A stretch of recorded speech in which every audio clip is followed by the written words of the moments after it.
Hello everybody, welcome back to Let's Play the New Order of Scotland. Let's continue on from where we last left off. So the president is dead. And now you must deal with the aftermath of that. Funeral wallows. Benjamin O'Donnell couldn't believe it still. He was still in a state of shock. John McCormick, the man who held Scotland together in the SNP, had passed away. When he heard the news, he was surprised, but knew it would happen. President McCormick had been deathly sick. State funeral had been sad. Prime Minister Intyre said a great eulogy remembering his friend. Then it took a turn for the worse. The next speakers had been members of the SNP at all, the higher-ups in the party. No turn was won. His speech was well-spoken and spoke highly of John, saying how Scotland was going to need a ruler as strong as McCormick to lead. At this point, members of the Crown had broken down into small whispers discussing the speech. Benjamin O'Donnell was dumbfounded by this. Was Turner out of his mind? O'Donnell thought this was only a paradox, and hopefully the next speaker would be more respectful than the last. The next speaker came up and said mostly the same things about the president before making a snide remark at Turner, who had a scowl on his face. Then the speaker went into their own speech. This time the crowd reacted. Many members of the crowd couldn't believe what they had been seeing recently. Shouts calling them unprofessional, disrespectful came in. The police and the late president's family had to calm the crowd back down. The speaker was moved off the stage. O'Donnell couldn't even react to the current affairs happening around him. He was just disappointed and angered. He was just disappointed and angered.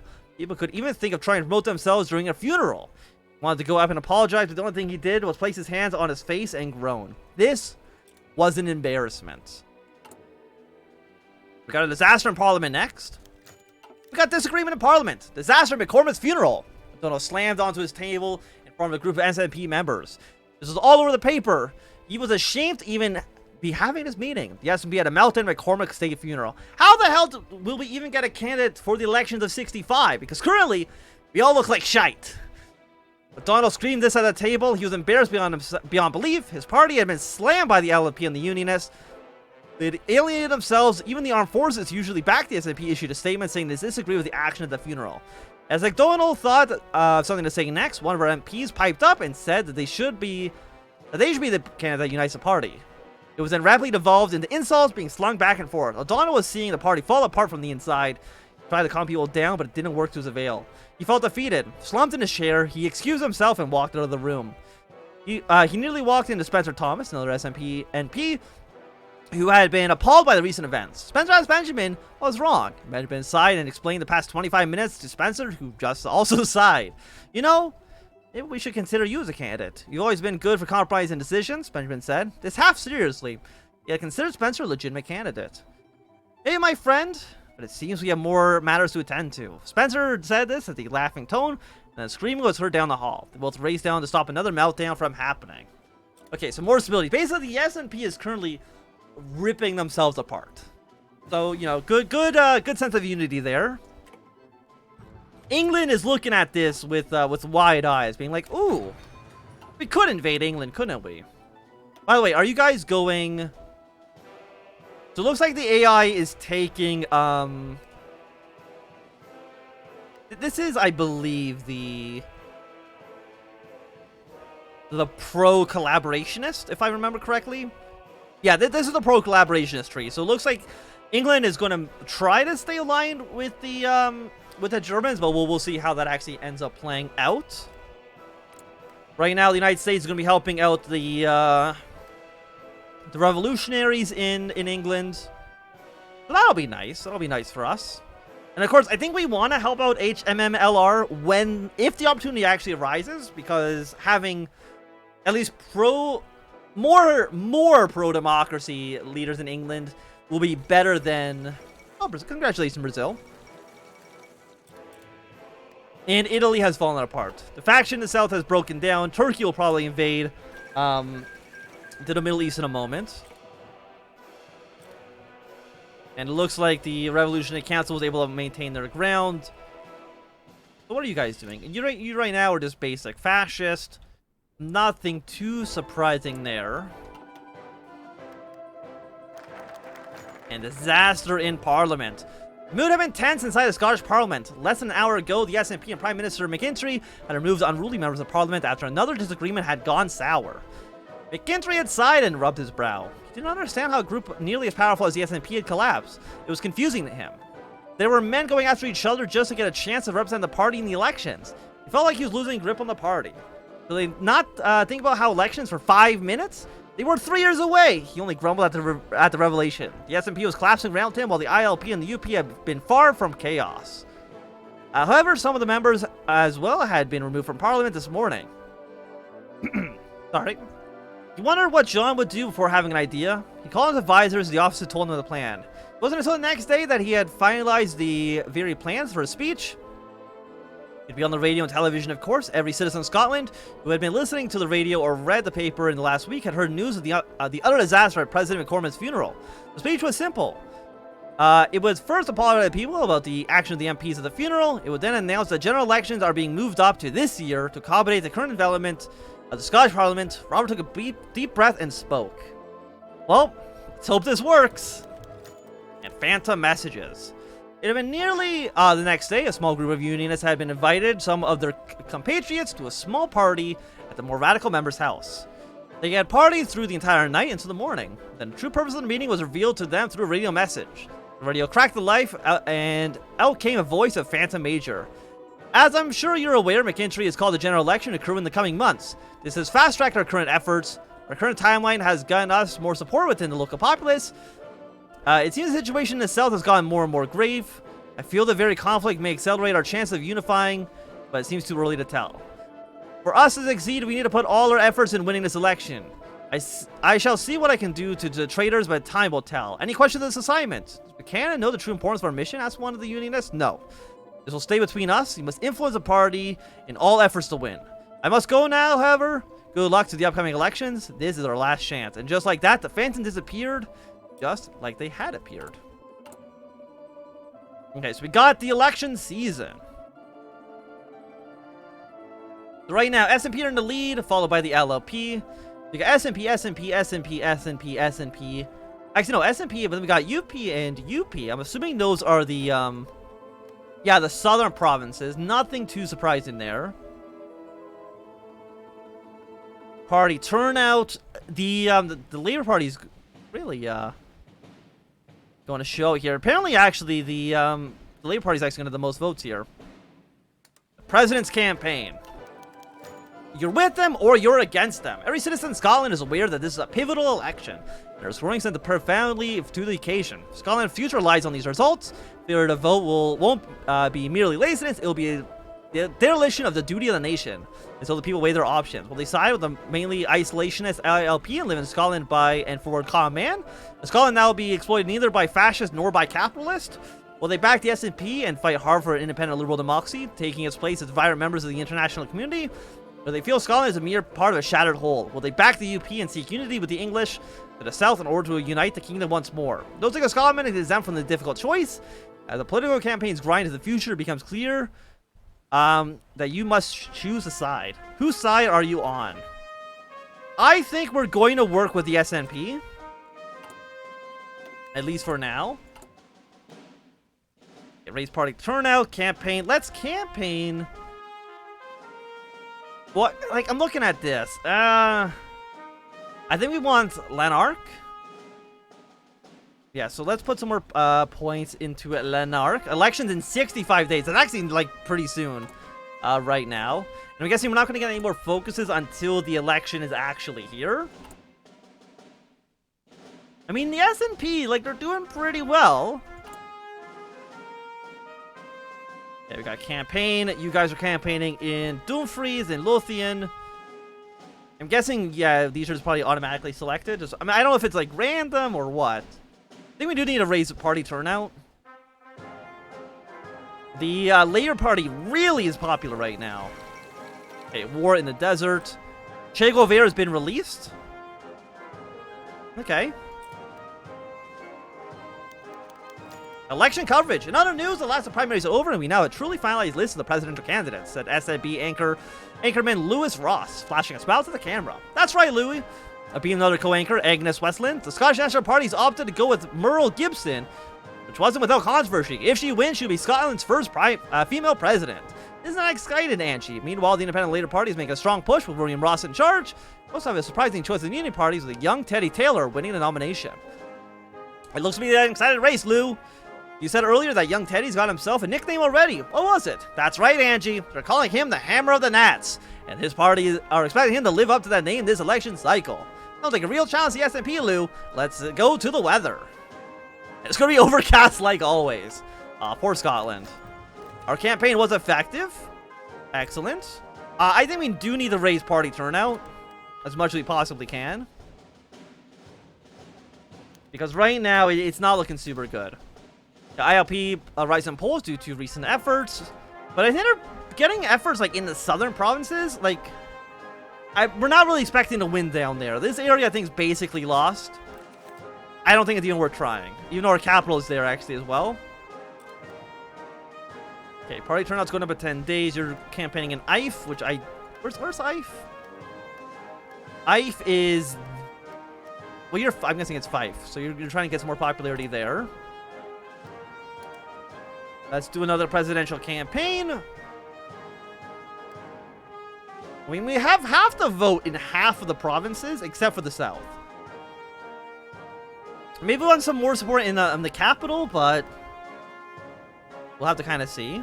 You guys are still looking okay. I'm assuming if the SNP wins the election, the armed forces will be a little bit more okay and not want to coup us. And we're only 1 month away from the vote. Okay, decisions.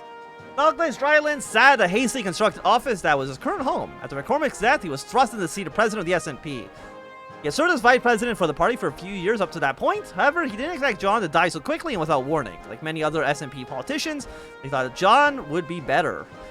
Now, here they are, leaderless and fractured. Unlike many had suspected, Robert McKinstry opted to run on the SNP ballot, leading Drysdale into the position of the supplementary president to uphold the duties of office while McKinstry campaigns across Scotland.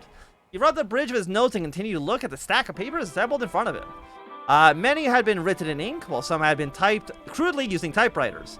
As he read one another, he began to pick up a trend. A victory would need to occur, or the SNP would fracture even more.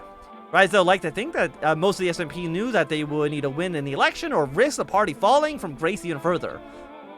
Especially after the tantrum that some members threw at McCormick's funeral. You just cringed thinking about it, what a disaster it was. Article upon article came flooding in from all over Scotland, lambasting the SNP.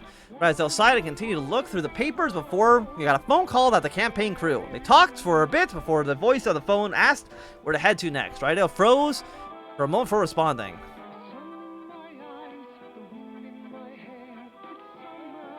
This is the exact same thing, so I guess we'll try Edinburgh and then swing to Aberdeen. That's...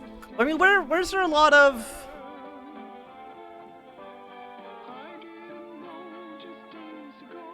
I mean, Lothian... Dumfries, I think, is basically lost. Aberdeenshire and Highlands... I mean, what's the population here? Aberdeenshire is you. You have a population of 800,000. But you got a population of 2.7 million. So I'm assuming going for Lothian's going to be a little bit better for us. Okay. ILP rises in the polls. We might see the Union do all right.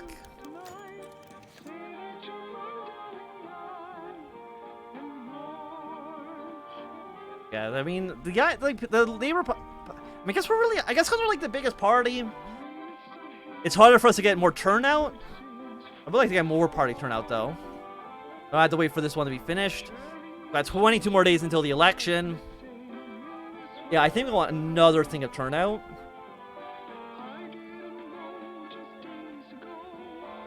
Okay, you'll be done in one more day. Was effective? Beautiful. And yeah, okay, now we have the most votes. Raise more turnout. I mean, it's a close tie between us and the Labour Party.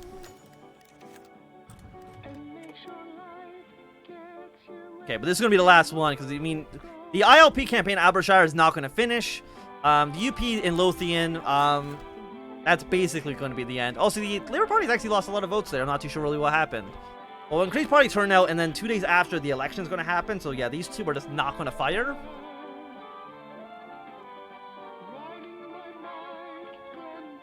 So let's, I mean, I think we should win.